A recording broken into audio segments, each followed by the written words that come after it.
What's up, everybody? We are back for season number 4, and this is episode number 1 of season 4. So, Coach, thank you for being here with us today. Remember, hit that like, subscribe, comment button down below so we can have this thing continue to grow and continue to bring on cool guests from all across the world. Today, I've got Coach Hunter, the head of strength and conditioning for Georgia Southern Baseball. Coach, thank you, and welcome to the Coach's Compass. Appreciate you coming on today. Appreciate you having me. Excited to be here and talk shop. Yeah, man. So, one, how's the season going so far for you guys? I know we're the busy part, right?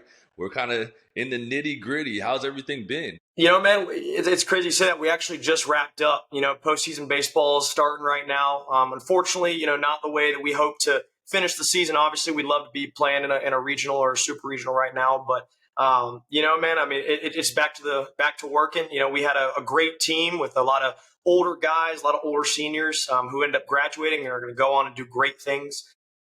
But man, now I'm really excited of the class we're trying to put together here for this fall, and we got some guys coming back, getting ready to work in the summer, some returners, and a good freshman class coming in. So we're setting our sights for the 2025-2026 season. Which is going to be big for us. Got some good things cooking, good things in the lab that I'm working on. So that's the biggest thing that I'm looking forward to, man.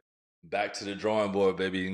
One season goes by, and now on to the next one. So when did you realize coaching was more than a job? That it was like a calling for you? For sure, man. So I really didn't know anything about strength and conditioning, growing up. When I was young and in high school, I honestly thought that I was going to go in the medical field somewhere. For me personally, knowing how ruthless the medical field is, I was like, I got to get into something. I got to be able to expand that resume. And I tried a lot of different things. I just didn't like it. I saw on Instagram reel talking about strength coaches in college football. And I was like, man, that sounds great. I was like, it takes my passions of science and understand the human body and being able to, work obviously within the sports setting, which obviously playing sports, I wanted to be able to get back to that in some shape or form. Being able to have the opportunity when I was a freshman in college, I think I was 18 at the time. I asked to, intern at my alma mater, Elon University. And I'll tell you this, as soon as I stepped on the floor of a football lift and heard the weight room music and just the energy and the intensity and watching these coaches go to work, I was like, this is it. This is what I wanted to do. Ever since then, man, it's something that I fall in love with. I don't, every day that I go into work, I'm excited to come into work. I love what I do, love the athletes, the staff that I work around. I mean, it makes it easy when you work with those kind of people and the right people for you to fall in love with your job and come in every day hungry, ready to learn. And honestly, do whatever it takes on my end to be successful for others around me. For sure, man. What was your biggest misconception about coaching when you first came into it all? That's a good question. I thought a lot that I had to be this gimmicky motivational guy when I first got in. I thought that I had to have all these one-liners, I had to have all these things. The corny little cheesy things. Oh yeah, all the cheesy stuff, and because I was watching all these things and all these football coaches, and everybody's different on the staff, but I thought I had to be this rah guy coming in, be somebody that I'm not. And truth be told, I am a big energy guy. I love being able to I'm very intense on the floor. If you ask my athletes, I tweak out a little bit on the floor. I'm high energetic, always moving. But I thought I had to be somebody I didn't have to be, and I didn't realize that at first. And my director kind of came up to me and he was like, "Look," he's like, "what you think you know about this field, trash it." He was like, "Take every day, learn from us." He was like, "Find out who you want to be as a coach." He's like, "If you come in every single day and you coach your tail off," he's like, "you'll find who you need to be. You won't find it in a book, or you won't find it in any kind of programming manual or watching any kind of somebody's lift or whatever. I have to come in every single day, coach, build up my coaching experience, and ultimately I'll end up finding who I want to be." And I was thankful, to end up having a lot of really good mentors who had a lot of different backgrounds, a lot of different coaching schemes, ultimately to end up shaping me who I am. As a young intern, a young coach, you kind of gravitate towards certain people and you want to be just like them. The more you kind of grow up and the more you kind of see different point of views. And, when you get the full-time setting, you start to kind of take all those and mesh them together. So I'd say that was my biggest misconception. I think that's probably the hardest part about coaching, right? When you first jump into it, you have no clue what to expect, right? You kind of just you're trying to piece it together and see, hey, that guy seems pretty cool. That seems like the kind of guy I want to be like. So let me go ahead and do everything he's doing, and it will be me. I'll just follow suit and I'll find a place. But what are some of the parts of coaching that no one prepared you for? I'll say this: communication is number one, not just with the athletes, but with the staff. Like when you're an intern or when you're on the floor, like you get to be around all these athletes and everything like that. And that's great. A lot of times when you're coming out of college, you're younger, these kids connect with you, but it's a lot of the time it's about being able to connect with these head coaches, because at the end of the day, like we all have the holistic same framework in mind is that we want to win ball games. We want to win championships. We want to create dynasties, right? And at the end of the day, being able to understand how to properly communicate with a coaching staff that might not know a lot about my discipline like I know, I think is the biggest learning curve that a lot of young coaches have to understand and have to realize. That's something that, they don't necessarily teach you in a manual. You obviously get close with the coaches that you're around and everything like that. But when it comes to dealing with sport coaches, it's about speaking their language, being able to talk and relate back to the sport of what they do. Because, a lot of these coaches, like I'll say this, my head coach that I have here at Georgia Southern, he's phenomenal. He's been here for over 20 years and he knows the game like the back of his hand, right? And when it comes to being able to, do what I do and do what he does, like I try to relate everything back to the sport. And, we have continuous meetings, continuous phone calls, trying to figure out what's the best way to get these guys in the best position. And I'm thankful for him because, I'm thankful I'm in the position that I have a head coach who understands that the weight room is important, what we do is important, and making sure that we're making sure that guys are available is the most important thing. So for some of those younger coaches out there, like how do you communicate and like get that point across? So like the line of work that you're doing is super important to what they're trying to put on the field or on the court or whatever sport that they're playing. Like, hey, the strength and conditioning coach and the head coach and the assistant coaches, like we all got to work together, coexist as this whole thing, because that's just going to help the athlete and help your product that you're trying to put out on the court or wherever you are on the field or wherever you're at. Like, how do those communications work and how do those conversations come about? Yeah, man. So I think it's one of those things where you got to understand as strength coaches, we're not siloed. Like we're not like off to the side. Like everything's holistic. Like I said in the beginning, you got to understand that sports medicine, strength conditioning, sports psychology, everything is all integrated into athlete development. For me, when I go about it, sometimes it's as simple as literally just walking into the coach's office, just having a normal conversation with them, talking about some players, talking about how you guys doing, just a simple, like kind of like we do with the athletes, ask them how their day is, kind of integrate yourself in. And honestly, the more that your sport coach kind of sees you around and sees that you're in the office or at practice or everything like that, the conversations start to come a little bit easier because they know that you're involved in the program. They know that you truly mean what you mean and being able to serve these athletes and translate to the sport. And you're out at the practice right now to talk to the guys or see what it's about. Like coaches appreciate that. They appreciate being able to see their world, right? And a lot of times I think a lot of coaches are kind of scared or maybe their coaching staff, they think that they might not be able to get through their coaching staff. And to those people, I say, just continually educate, right? Like it's one of those things where I'm not trying to shove it down anybody's throat, but when I have an opportunity to be able to say, hey, this is why we're doing what we're doing because, and give a rational reason related to the sport, I think a lot of times that's my piece of the pie that I'm educating these coaches and I'm able to give them my side of things that I see as a professional. And a lot of times it goes a long way in doing that. I mean, my mentor at TCU, Zach Dakin, he always says, the biggest thing you have to do is educate your coaches. And, you don't want to come in day one and try to reinvent the wheel because like I said, my head coach has been doing his job longer than I've been alive. So at the end of the day, I'm not going to come in and tell him how to run a program, right? Like I'm going to come in and try and educate him and give him my 2 cents. And if he likes it, great. But if not, no worries. Because at the end of the day, I want to make sure that we're doing what's best for the team. And he knows what's going to be best for the team. And I trust him. So how do you handle the pressure of pouring into all these athletes, pouring into your coaches, pouring into the teams with managing your own personal life, like with the mental health and all the burnout and like all the other stuff you got going on? What's the management side? 'Cause that's another part that they don't really talk about when you get into coaching. Like there's a lot of hours spent away from home. 100%. Hey, look, and I'll just tell you what, we just finished up the season. We were on a stretch towards the end of the season where I was in a hotel room and traveling on the road for like 2 weeks. I was like, I slept in my bed maybe once in that 2-week period. So, I mean, it is grueling. It's not the luxurious lifestyle that most people think it is. But I'll tell you this is that, when you're young and when you're excited and when you get into it, like I'd say, it's all right to kind of be obsessed with it a little bit. Like you kind of have to when you're young and hungry, like it's okay to pour into it. But obviously the older you get, it's important to be able to set boundaries to understand, hey, where does my personal life and my work life, not necessarily where it separates, but how can I integrate them into one? I think I heard a quote somewhere. I think I'm going to, quote my director at Elon because I'm pretty sure he's the one who said this. But, a man's life starts when he realizes he has one life, not two. Right. So at the end of the day, I think a lot of times, and I'm guilty of it, when I sit down and think of myself as, hey, I'm a strength coach. And then when I come home, I have to turn on this different switch. At the end of the day, I have to understand that I'm Hunter Lakey. Yes, I'm a strength coach, but I'm also, a boyfriend, a father, a son. And I have to be able to make sure that that area of my life is watered. So sometimes just being deliberate when I get home from work, or saying, hey, look, I'm going to get my lift in early. So that way, then when I'm done, I can be able to get home, get a meal in, sit down, find something that I like. That's going to decompress me, that's going to take me away from my job. And again, not every night you're going to be able to do that. Not every night I'm going to be able to go home early and get stuff done. But when you have the opportunity to, you got to take advantage of it. I tell our players that all the time, because it's not just me, it's them too. And I'm pouring into these guys every single day. Like I told you at the beginning, I try to come out of my car every single day excited to work, because it could be so much worse. Like, I love what I do. I love what I get to do. Like we all do. Like, it's why we put in the hours and everything like that. And I think when I come in every single day with the mindset that I'm grateful for where I'm at, like knowing that me as a young intern, what I wanted to be and what I wanted to achieve, and now that I'm achieving that, I think that goes a long way of understanding your why, your purpose, and realizing that, hey, dreams that I had 5 years ago, I'm living in right now. And even though things may be, tiresome or busy, I got to understand that, hey, this is what I asked for, and I'm living my dream.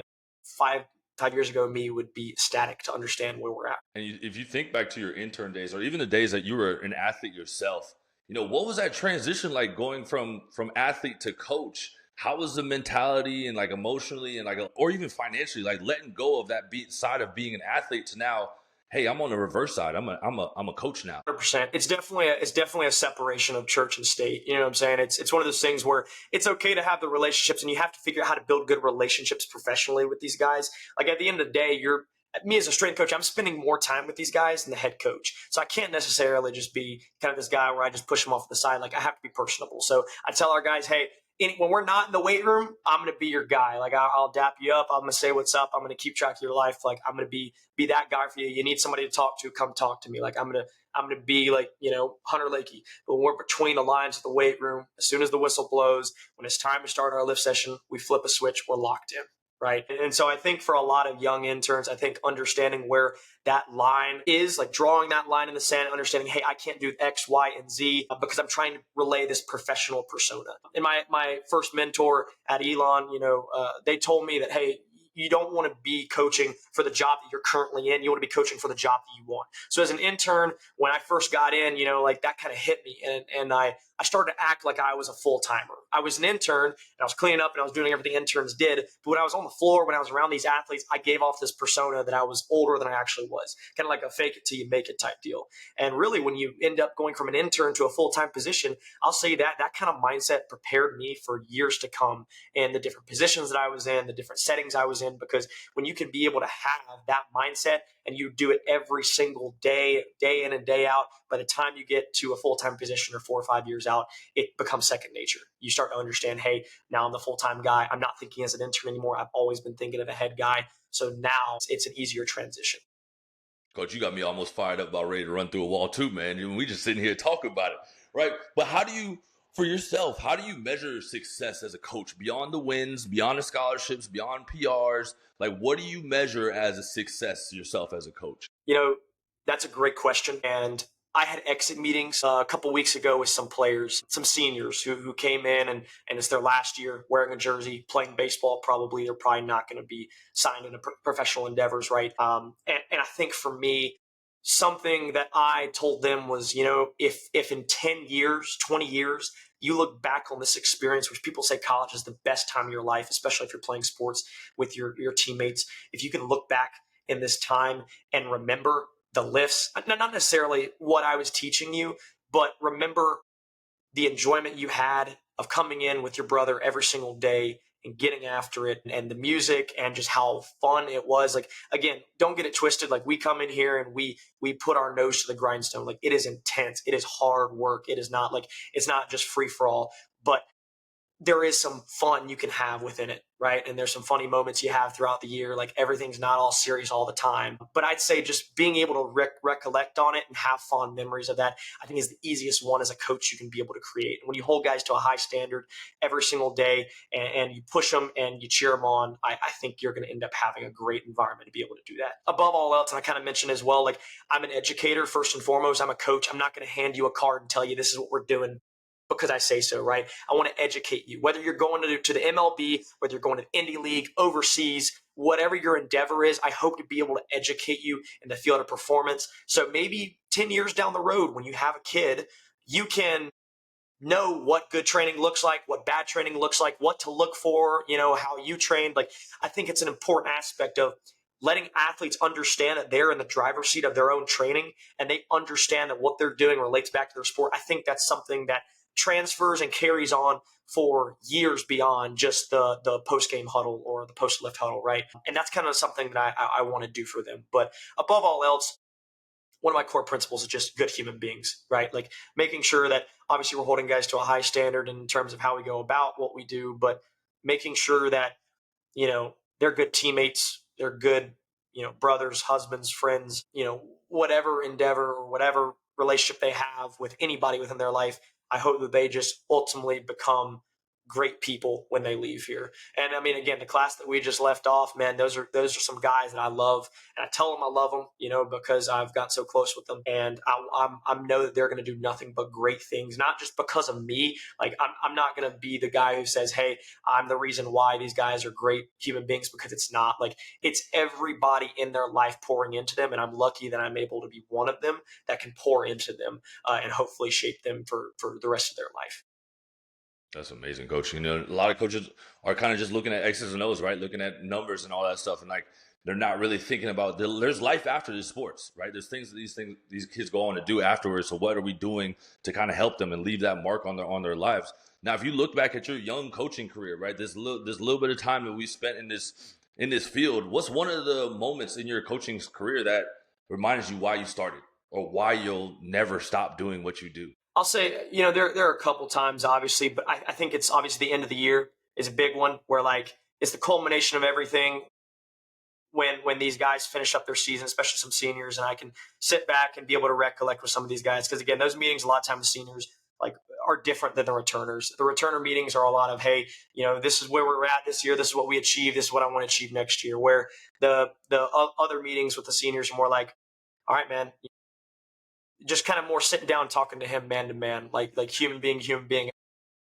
There's a line, and a lot of times, that line starts to blur a little bit when your guys end up going outside of the sport they love and the sport they played, when they graduate. And so it becomes, they'll always know me as, Coach Lakey or Lakey, whatever they call me. But, it starts to be more of like a personal relationship in that regard. There's also another piece of the time, is obviously, the beginning of the year.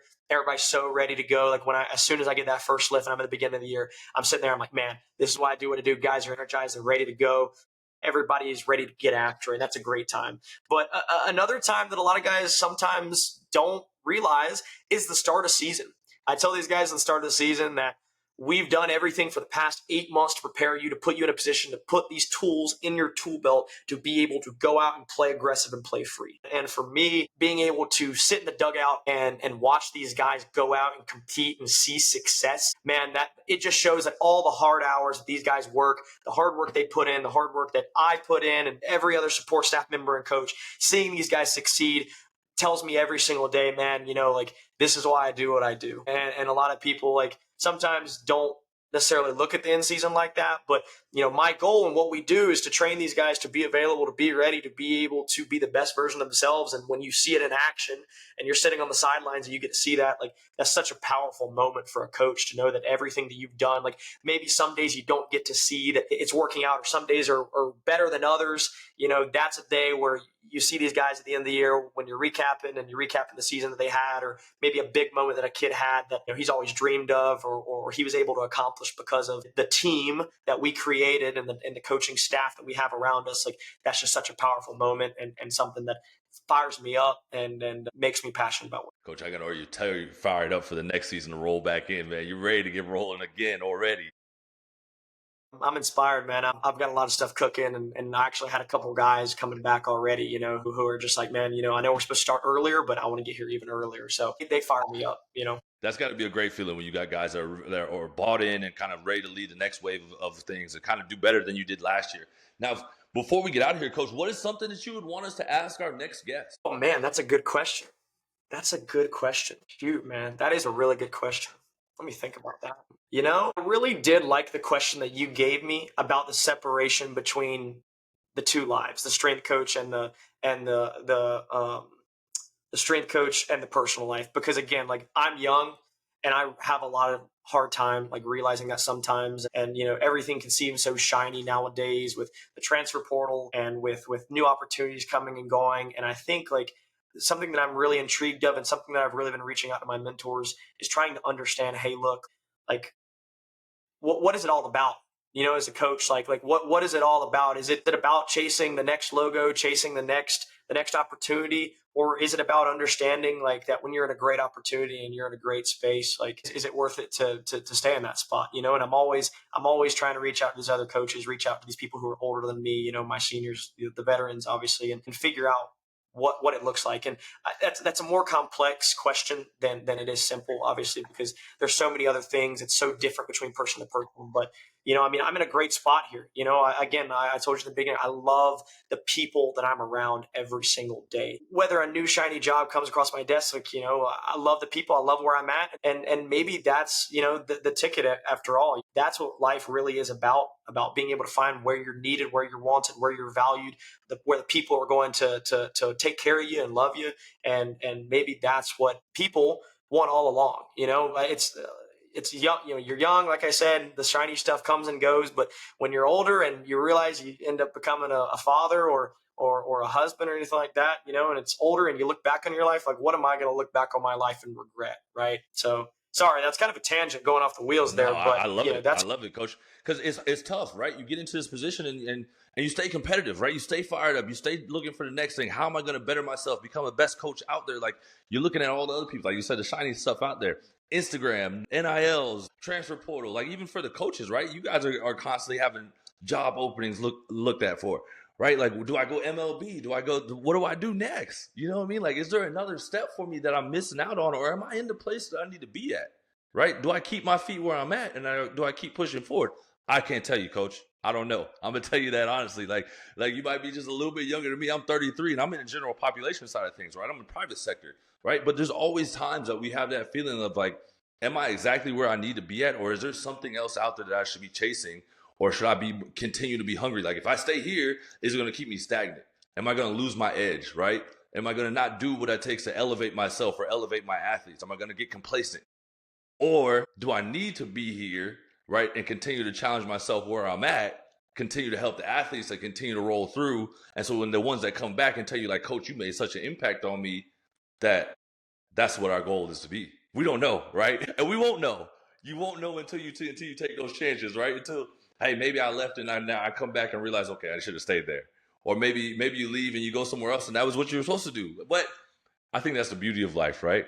We got to figure it out as we go. Could have said it better myself right there. I was about to say it's nobody knows, but we're all just trying to understand as best we can.